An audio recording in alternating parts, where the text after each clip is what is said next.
Good evening, everyone, and welcome to Community Conversations. I'm Lieutenant Governor Dan McKee, and we're here every Wednesday night talking about the important issues that the state of Rhode Island is facing in the backdrop of the pandemic, the COVID-19, and how it's impacting all 39 cities and towns and the communities that make up our communities, which I think every one of our communities is important, and every community that makes up our communities are important.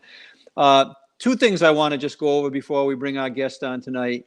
One is I'm starting, to certainly inject in the education conversation, and so anybody who's listening to this that has ideas and would like to participate in that discussion, we'll be opening up that discussion over the next few weeks on a regular basis, because we really need to be very conscious. We know that we need to support our school systems that are trying to figure out how to open up, but we also know the virus is going to be with us for some time.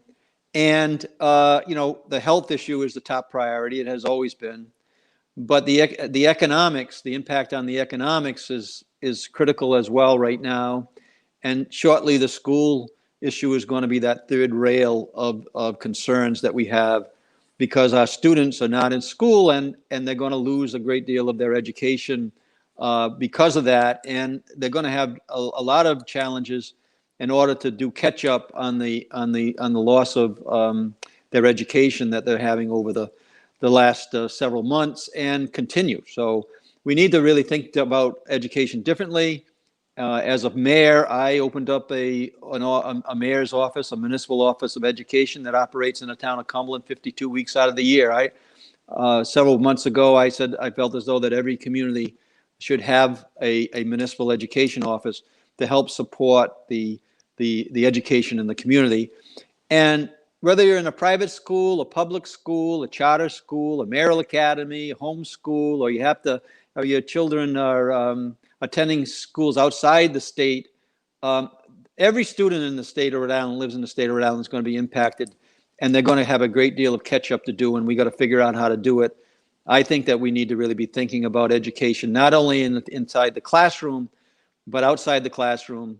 And this pandemic that we're having is going to drive changes, and we have this great opportunity to make education a 52-week out of the year issue. We have our schools, but support what happens for our education with our kids in municipal education office and partner in ways that can bring, great opportunity. I know that our Office for Children, Youth, and Learning in Cumberland, operating in its 13th year, has made a significant difference inside of our public schools because we deal on a 52-week year schedule, working with young kids on reading and math and science and music and art and leadership and helping and mentoring in terms of the high school and in terms of the middle school. So we need to do things differently, and we're going to inject in there. If you have ideas, call our office, 222-2371. Email us at ltgov20@gmail.com. We'd love to have you engage in the conversation if you're interested in that, and we're going to start that. So the other thing has to do with our business community, our small business community. Tremendous opportunity we have right now to build up some great goodwill and to help our small businesses survive this pandemic. It is going to be a struggle. As a former small business owner, currently still involved with a family business, the challenges are there. And so we're going to be continuing to advocate for increased grant money that comes out of the COVID federal dollars. $50 million have been allocated. Certainly as we have had an impact. The Rhode Island Small Business Coalition has an impact on developing that $50 million worth of grants. We think that it should be another $75 million, get it out to more businesses and make it easier to access. We also believe that we should be partnering in with our local banks and institutions and backing it up with a state guarantee and an SBA guarantee to put very favorable loans out for our small businesses. They're going to need that 6 months, 12 months, 18 months from now. Let's put a really aggressive, favorable loan strategy and put $1 billion out on the street. And then we need to keep on advocating for our small business friendliness. And We had a bounce of good news this week. We've been working with an organization, a national organization called Thumbtack, and they work with primarily service companies, a lot of small businesses. They poll out into all the states that they're involved in, which I think they're involved 48 to 50 states. And then they grade the states based on the responses from the small businesses, either an A, B, C, D, or an F. And as we entered into office, I was very concerned because we had just got 3 Fs in a row prior to 2015. And I asked the Thumbtack leadership to come to Rhode Island, sit with our leaders, sit with our business community, and talk about ways that we could improve our small business friendliness. I think that we have made some progress, not as much as we need to, but I think sitting in where we are right now, they have polled in all the states, and Rhode Island got one of the highest grades on the response in support of the small businesses to the pandemic. And I think a great deal of that has to do with some of the guests that we have on tonight. But also, I think that the thing that has helped us front and center is the working with the Rhode Island Small Business Coalition. If you are a small business or you want to support small business, go to RISmallbusiness.org. Several thousand businesses have, and when we did a petition, 4,000 businesses or more in support of our small business asked the governor to appropriate the COVID-19 dollars that were allowed into grants. So, but Thumbtack, we through our businesses, with the questions that they asked relative to our response to COVID-19, we have an A. And an A is what we're shooting for, not only in the COVID-19 circumstances, but outside the COVID-19 conditions in the pandemic. We need to really be aggressive right now, extremely aggressive in providing services, providing credit, providing capital, providing support. And we have this great opportunity in the state of Rhode Island to reverse what we've had over the years, which has been we've been graded at low rates in small business friendliness. And right now our office, working with the Rhode Island Coalition of Small Businesses, along with all the guests that we've had on these shows, we have this great opportunity to really rebrand the state of Rhode Island as a small business friendly state. I'll leave it there.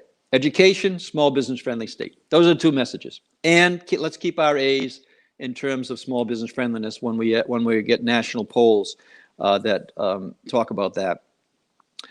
But speaking about services and providing great advice and consulting services, we have 3 people on tonight that represent organizations that have been actively working on this for many years, and you're going to hear about them. But inside of the pandemic right now, there's even more an awareness, there's more need, and so we need these individuals and we need to rely on them, and we need to make sure that we steer small businesses to them to make sure that they're getting everything they possibly can. So Dave, please bring on Ed and Veronica and Ray, and we're going to introduce them and we're going to have them tell their stories and let's tell our audience, the things that we can provide in services for our small businesses and our young entrepreneurs and our startup entrepreneurs in the state of Rhode Island, as you have been for many years, but now this is a critical time. And anybody that's watching here live, thank you for tuning in. You can ask your questions. You can ask for more information, and we'll provide that for you. But let's just start off with Ray Gorman with the SCORE Rhode Island. Ray, introduce yourself, and then we'll go to Veronica, then we'll go to Ed. Introduce yourself, and then we'll get into a conversation about the type of services that you're providing right now and the challenges that we're having with the pandemic and the economic challenges that we have. But Ray, thank you for being here tonight, and please introduce yourself to our audience and let them know what the type of programs and the things that you have been doing for years. Thank you, Governor. I'm Ray Gorman. I'm the co-chair of SCORE Rhode Island. Very happy to introduce the organization to you. We are among the many resource partners of the SBA, the only volunteer organization. We're most noted for our one-on-one mentoring. We also offer workshops and webinars throughout the state. We have a terrific website, score.org. And on there, you can find templates for a business plan, articles about small businesses. If you Google small businesses, you'll get a million hits, and some of them are sponsored sites. If you just go to score.org and put in the top, you get something that's really tailored for the small business owner. So it's just a terrific website. We're part of a national organization which has 300 chapters and about 10,000 members in it. We work with people in all stages of business, from those who just have an idea for a business and want to try to test drive it with someone, to those people who want to maybe have an exit strategy for the business that they've owned for a while. In our Rhode Island chapter, we have about 50 members with about 1,000 years of experience collectively. We are business owners, CPAs, MBAs, college professors, patent attorneys, web designers, insurance brokers, marketing and communication consultants, and everything in between. In addition to the work we do directly with the SBA, we also work closely with our other resource partners, such as SBDC and CWE. Right now, we're working with the Commerce RI, helping them with the Restore RI grant program. Michelle Blees, who's my co-chair, she's been working with Secretary of State Gorbea, along with Veronica, on helping us to reach underrepresented audiences, and we're working to get some of our webinars translated into Spanish, and just to have more outreach than we've ever had before. We have a local website, www.ri.score.org, where you can find out what our local webinars are. Typically, it's every Thursday afternoon. If you want a mentor, on the website, you can up there on the top right-hand side, there'll be find a mentor, and we're also looking for new volunteers. Yeah. If you could contribute to us, there's a link there for how you might volunteer with SCORE. So I'll be happy to answer questions later, but that's just a quick intro to SCORE. Yeah, and Ray, it occurred to me when you were on our broadcast yesterday and giving a quick overview, but there's many people out there that want to lend their assistance and their expertise. So I would think that in this time frame, that's great that you're asking for more volunteers, and people who are out there that are watching this or will watch this on a taped, later on this week. If you are a retired, person that has or not experience or not, and that's good to know. This is the time, as I said at the top of the show, we have an extraordinary opportunity because, when crisis hits, it's our response that matters. And we have this great opportunity right now to go well beyond where we were in terms of creating a small business friendly state. And that's going to help our economy in many ways. And Ray, I noticed you said that you're working on translation as well. In terms of making sure your webinars have Spanish, for the Spanish businesses out there. We know that the Hispanic businesses, represent one of the fastest growing segments of our small business community. And that's something you're working on right now? That's right. And actually, I think Veronica might have more. Veronica's been working with Rochelle, our co-chair, and she and Secretary of State Gorbea have been really heading that initiative up. Well, I'll go to Veronica then. Veronica Martinez, right? From Veronica, yes. And tell us about the Center for Women and Enterprise, and also as you know, I think you may know because Rosa has been with us.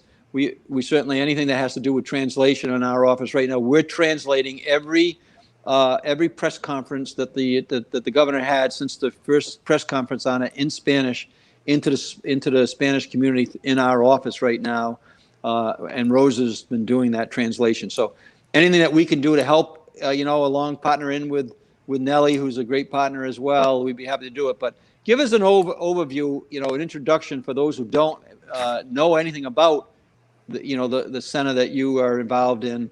Give us an overview so people can hear it, and then we'll get more specific on the second round here about how it's impacting what services you're providing, in the pandemic time frame that we're in right now.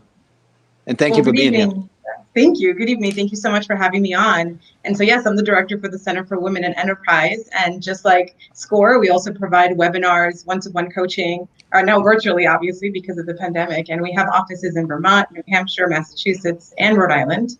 And we're happy to recently have partnered with the Providence Revolving Fund recently. They have a set of funds, $5,000 loans, 0% interest or 2% interest with a 6-month deferral to help businesses get ready to reopen and basically provide PPP, equipment, as well as like dividers that they need to make sure that they're safe.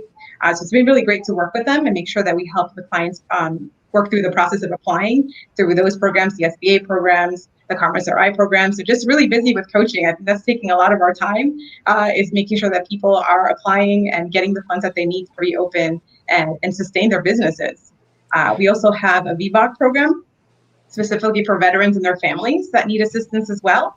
And we're happy to have a new director starting in a couple of weeks. So that program is about to expand a little further. So absolutely, just working virtually, making sure that we're supporting small businesses all around and working very closely with our partners as well, like support. Veronica, tell us about the $5,000. Is that a partnership with the city of Providence, and or who's that with? And what's the how much money's been allocated that you might be able to distribute so that we can let people know that that's another option that they might be able to track down?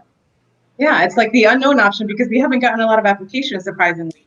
And what it is that's a little bit restrictive in that it's only for businesses in Providence in the commercial corridors, the areas of Broadway, Westminster, Cranston, and Elmwood Avenue.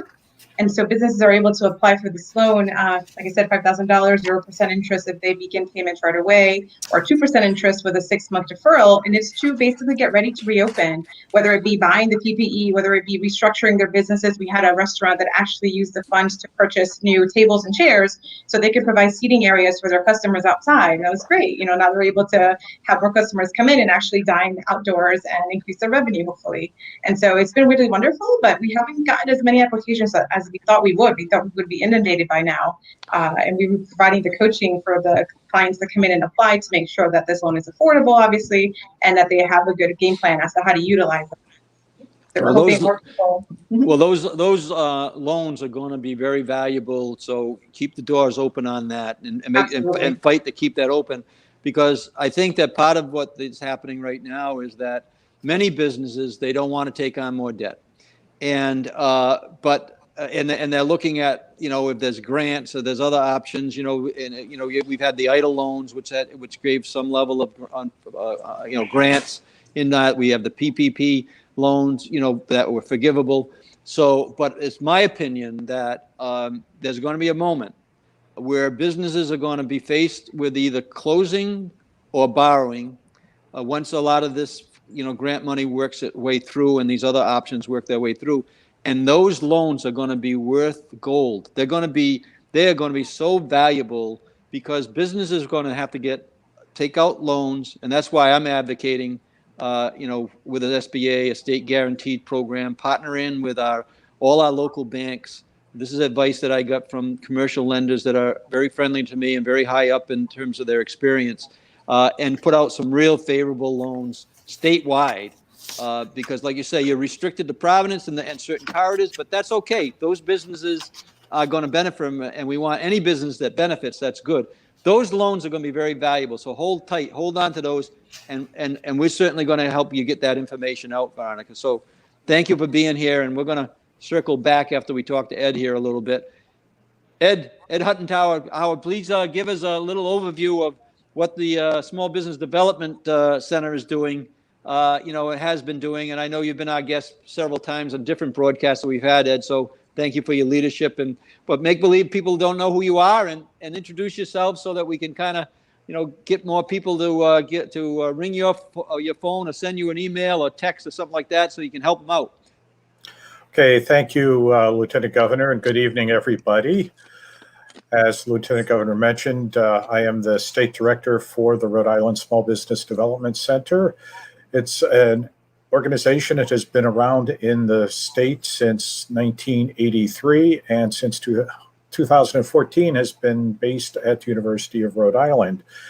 And we are part of a national network between some states, regions, and several of the territories. There's 62 small business development centers around the country. And what we do is provide a variety of services to both existing and prospective small business owners. And as both Ray and Veronica mentioned, we do this in a similar fashion between either one-on-one counseling with people, as well as putting on various webinars and workshops on topics of interest to the small business community. And as with the other organizations, we pivoted very quickly in early March from being able to meet with people face-to-face to a virtual means for both counseling and for our webinars. Couple things to note with webinars. One of the things that we noticed was needed with the small business community in the midst of the pandemic was information on different ways to do business. So we set up a series of webinars that's on an ongoing basis, dealing with a variety of digital marketing and social media platforms and efforts to enable the small business owner to start looking at different ways in order to do business. We have full-time counselors covering different regions of the state. We have someone in the southern part of the state. We have someone over in Newport that covers Aquidneck Island and part of the East Bay. We have someone in the central region, someone in Providence, and someone for the northern part of the state. So that you get the opportunity to meet with someone who's familiar with the area that you're doing business in. In addition to that, we have a variety of hourly consultants that also work with us on a part-time basis with different clients, and we were able to expand that with some additional funding we got through the CARES Act. And to give you a quick idea of some of our areas of expertise, we have partnered with an organization to provide HR counseling service to our clients. We have just brought on within the last couple of weeks 2 restaurant consultants who are able to work with that industry who's been particularly hard hit as a result of the pandemic. We've partnered with an organization to provide assistance and work with the fisheries and seafood group. In addition to the webinars, some of our part-time consultants are very well versed in digital marketing and social media. We have people with expertise in manufacturing, and as both Ray and Veronica mentioned, we do considerable amount of outreach to the Spanish-speaking community. We, in addition to Manuel, who is our Providence Center director, Sure. we have three part-time staff who are bilingual. And Manuel and one of them have started a Spanish language Facebook page that are hosting a variety of events for the Spanish small business community on a regular basis. And we participate closely with the SBA. We have done some workshops in Spanish for the SBA, and we collaborate. Manuel collaborates with the Hispanic Chamber and other groups in providing weekly outreach to the Spanish small business community. And to get in touch with us at the Small Business Development Center, our website is RISBDC.org. And to register for our counseling services, once you get to the website, click on the tab that says Contact Us, and there'll be a section there to register for counseling. In addition, our phone number is 401-874-7232, and look forward to having further discussion here amongst Ray and Veronica and you and I. So thank you. Yeah, thank you, Ed. And I'd like to kind of just spend the next couple minutes talking about, your vision in terms of the challenges that you see coming, for our small businesses. Whether it's financial or whether it's, emotional or whether it's, because I just give you my little background. I was in business when the bank crisis hit. Our business was right across the street from one of the largest credit unions in 1990 that got shut down. and $400 million or more of local money was frozen. And people who were relying on, customers that came from they had their money tied up, many of them lost their businesses. We had to fight to keep ours. Emotionally, it was a roller coaster that was very, very difficult on, the people who worked with us, along with our families, and, that type of thing. So there's also this emotional issue that's going to be faced. But give us like a thought, and I'll start with Ray, go to Veronica and Ed, but, certainly happy to have a tag team here going on. But some of the things that you see that you can see that is going to be challenging, and then also maybe even some examples that you might have of specific, examples without naming names, but the type of things that you're responding to right now because of the pandemic that we're all experiencing. Sure. When we work with our clients, one of the things we oftentimes will do with this is, SWOT analysis, looking at their strengths, weaknesses, opportunities, and threats. And when you do that, and you think about particularly your opportunities and threats, you oftentimes find that what is an opportunity or what is a threat is also an opportunity. And so, I have one client I'm working with operates a dry cleaning business. And, one of the things he sees around him is that other dry cleaning businesses are suffering, and that's a threat because business is down in general. But the opportunity is that, if he can be the last dry cleaning business standing, he can take advantage of the fact that there are other businesses haven't done what he's done and changed in the way he's been changing and being creative in the way he's been changing. And he actually may emerge from this stronger than he did before because he saw the opportunity along with the threat. And so we really try to emphasize with our clients, there is opportunity out there, and you just have to be creative and understand your options.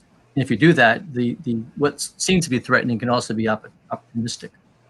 Well, Ray, I think that's a reason why people should be seeking out Veronica and Ed and yourself, because there are challenges, just like you said.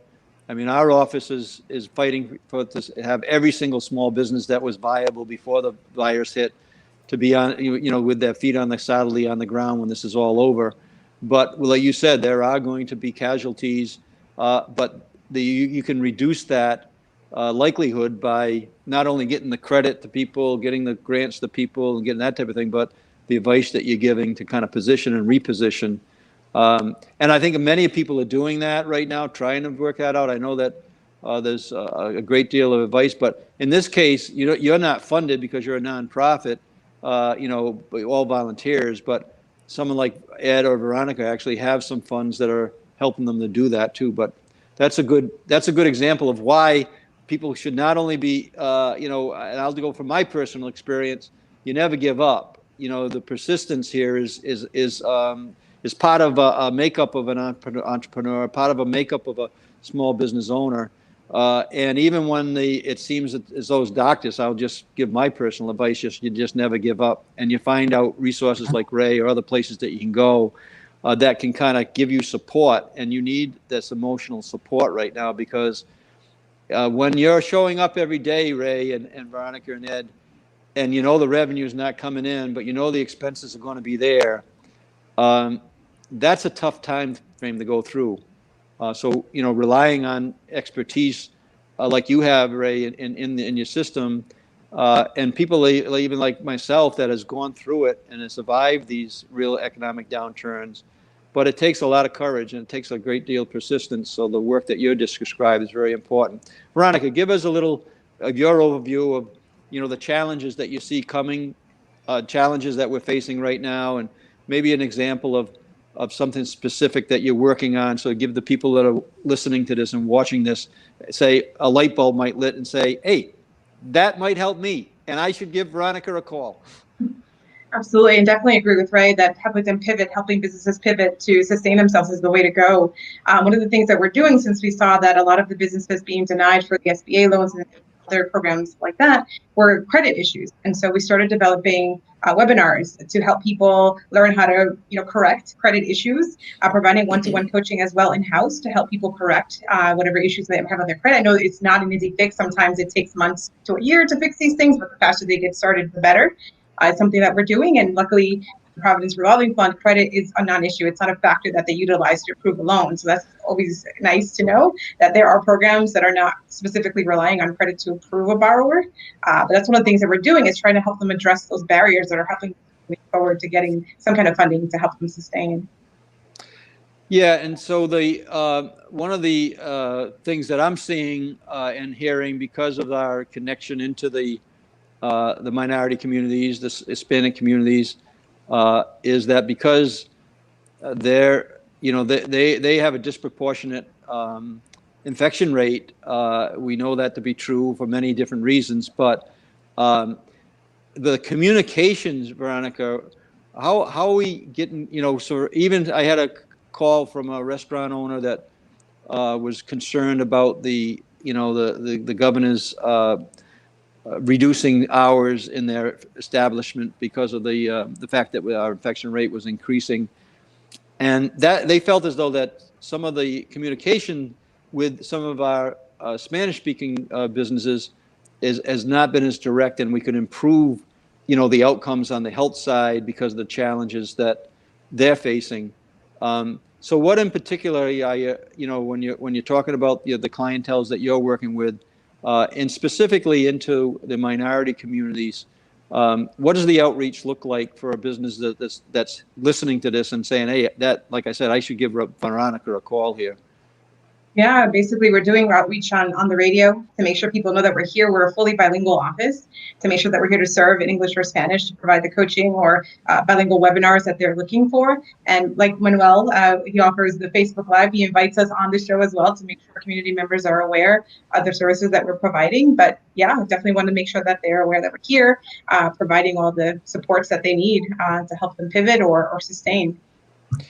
Yeah, so thanks for doing that. And you know what, we just I was a lot of the PPE things that personal protection equipment is a challenge for even some of the businesses today. I know that we were able to work with a couple networks that we have. We just received our office 40,000 masks, and we're going to go around and try to provide those to some of the businesses that may not be aware of the other options that are out there. But we got to let these businesses know as best we can that there is help and assistance, and they should be calling the Women's Center if they have any reason to believe that Veronica could help. You're waiting for that call, right, Veronica? Yes, we sure are. Yes. Call or email. Call or email. So we're gonna make sure to do that. Ed, give us a little overview of the type of challenges that you see on the horizon, the ones that you're working with right now, and then any type of specific, without naming names, but the type of work that you're doing currently in your office, so that people who are watching this, they might say, hey, that's something I need help on. I need to give Ed in the center a call. Okay.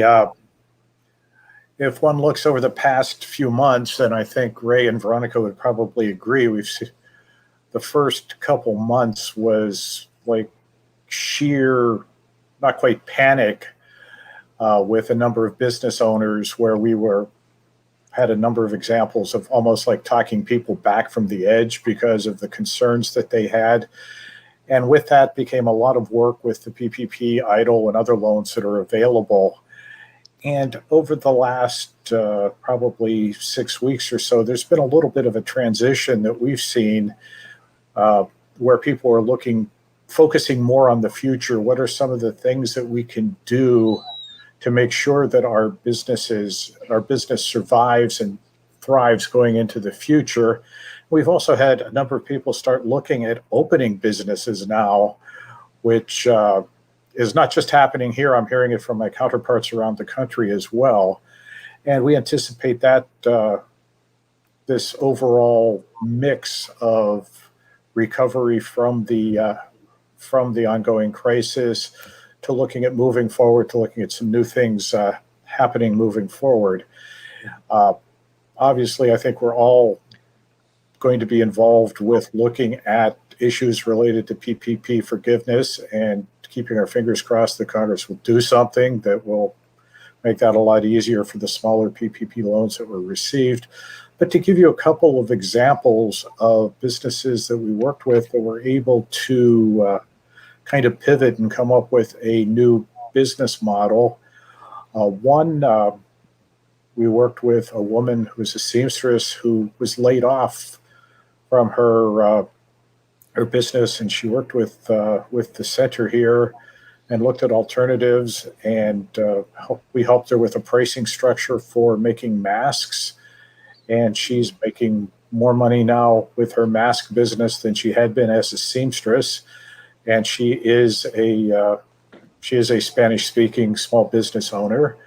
So we were very pleased with that. And another example, another of our staff worked with a wine and spirits store whose footprint was small enough that it was very difficult for them to open or reopen. And they worked in surveying their customers and pivoting their business model to where the vast majority of it is curbside pickup now, and their customers are a lot happier with that because they can call the order, they can come, and they get their product put in their car and they're off again.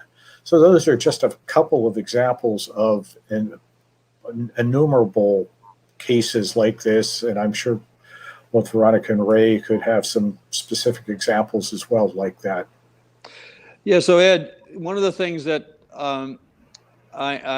is concerning to me is that the entrepreneurs, the people who are opening these businesses, they are very, very, very valuable to our economy. And people who you just mentioned that maybe even looking to start a business in this environment, they certainly have some courage, but they also have some foresight, right? Because things are going to get better. You know, the virus is with us, going to be with us until we get the vaccine, but it is going to be gone at some point in time. But my concern is businesses that fail right now. Two things could happen to those entrepreneurs. One, if they feel as though that the state didn't do everything that we should be doing for them, or local communities, or any of our organizations, they're going to go elsewhere. They're going to, they'll leave the state if their business fails. The other thing that even concerns me more is that if a business fails right now, their credit is they're not going to get a gold star on their credit. In fact, their failure, as far as I've been told, is going to follow them, even in the circumstances that we have right now, and in terms of accessing capital, accessing leases, other things that you need, accessing vendors to provide supplies. That's why we're fighting so hard to keep the businesses that were viable in business, because just the individuals themselves, they're a valuable asset to our state. And I think that, some of the things that we're learning in the COVID circumstances, where we have certain communities that are impacted at a higher infection rate than others, the education pieces I spoke about at the top of the show as being an unbelievable important issue. I just don't want that to get lost in the shuffle. So talk a little bit about, you've met and you've worked with some really, innovative entrepreneurs over the years. And what does that mean to a community that you've seen when they survive, they thrive, and what do they bring to a community? Veronica, would you be willing to weigh in on that? And I'd like to go to Ray and then Ed, and then we'll wrap this up. But those entrepreneurs, they're very, very valuable, and they're unique. People who are willing to open up their own businesses, they create the jobs. But anyways, weigh in on how valuable that is, and some of your experiences and some of the extraordinary people that you've been able to work with over the years at the Women's Center. Yeah, it's very inspirational. Actually, one of our volunteer network partners was thinking about having a panel where these businesses that are surviving and thriving in these difficult times can speak to their experience and how they were able to accomplish this, so that others are inspired to do the same and follow through and rescue their businesses or sustain them, right? So yeah, no, absolutely, definitely inspirational. You know, everything from restaurants that have either moved locations to more affordable lease so they can continue to sell the delicious pizzas that they make. That was one recently that we had, you know, to pivoting and changing how they offer services, you know, starting to offer virtual services. We had a clinician that now offers virtual services and actually teaches some classes from us, some stressful relieving webinars. So yeah, absolutely. This is what it's going to take, is to see how other businesses are doing it. I use it as an inspiration to create, you know, pivoting ideas so businesses can survive. Absolutely. Well, your leadership there, Veronica, along with Ray and Ed and others, every time that we save a business, that is a very important. So I'll put my mayor's hat on. I was a mayor for many years in Cumberland, and I can tell you right now, this is why I think that we need to even double down from the state level down into the municipal levels to support these small businesses even more. I think we, you know, like I mentioned, Thumbtack gave us an A as the response, and part of that response is the work that's happening at the Women's Center, the work that's happening at the Business Development Center, or SCORE, or others. But we need to double down and help these businesses. And I can tell you, as a small business person who rode this roller coaster and came very close to losing a business that we had for 15, 20 years, and we were able to run it for another 15 years or more. When you get your back to the wall, you're going to put a pecking order in terms of how you spend, who you pay. You're going to pay your staff. It's going to be the most important thing. You're going to pay for the utilities, because you need to make sure you have the utilities on. And then you're going to pay the vendors that you rely on to make sure that you have product to sell or services to sell. What goes down to the bottom of the line is your local property taxes, tangible taxes, state taxes, and those are the last to get paid. So the impact that it's going to have on our state budgets and our local budget is going to be crippling unless we really, you know, take an extraordinary step here, way above and beyond of what we're doing right now. But your centers, that's why I really encourage people, look, be persistent out there. I'm talking to the audience out there. Do not give up. Seek out these resources. Understand that they're important to you, and understand that your business is important to us as a state. And I'll speak for the municipal leaders, and important to the municipal leaders. We need to do everything we can to help you stay in business, but you also got to step forward and participate and take advantage of the things that are out there. Ed, give us a little overview of, you know, some of the things that, you know, specifically you've been helping businesses either enter into business, which you do a lot of that, but also helping these businesses survive. And why are you doing that? Why are you helping these businesses survive? What is most critical with helping a business survive is to look at the fact, as we've talked about throughout this, that our economy is based on small businesses. And our goal is to make sure that every small business owner has the best chance to thrive and grow. And that's especially more important now coming out of the pandemic. We don't want to see businesses fail. We want to have businesses have the best possibility of surviving because of the reasons that you said. They're contributors to the local economy. As they grow, they hire people, they spend money in the local economy.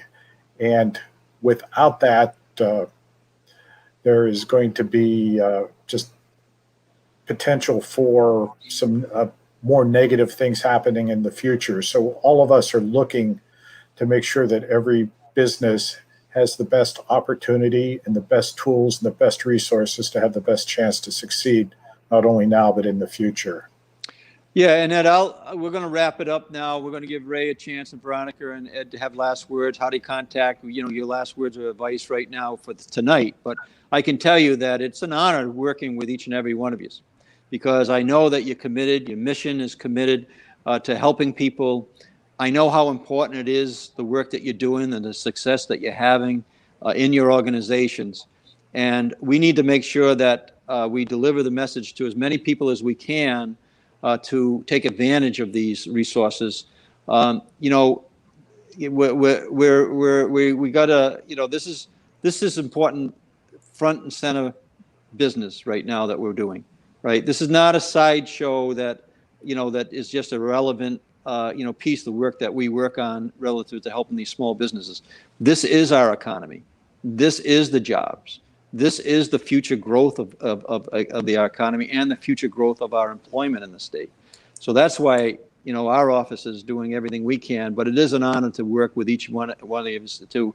And anything that we can do, our office, to get the word out for the work that you're doing, we want to do that. So Ray, and then Veronica, and then Ed, you know, last words here in terms of contact and last advice that you might give at this moment in time, but this is not the last time we're going to talk about these issues.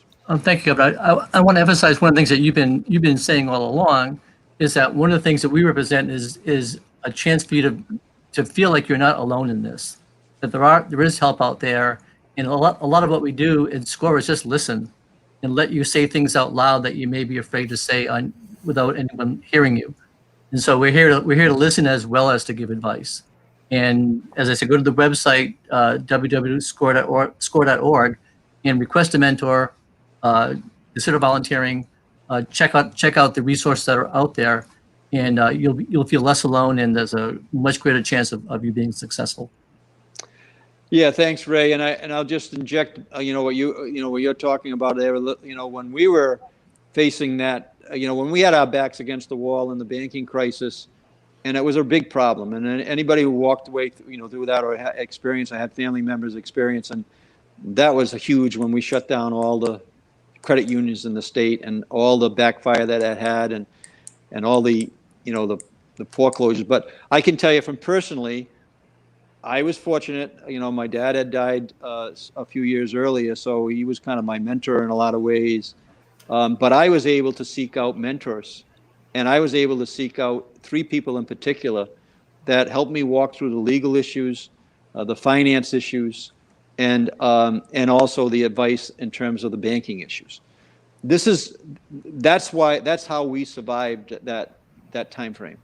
If we didn't have those mentors, I do not believe we would have understood or been able to navigate the real difficult waters that we were fortunate enough to navigate through.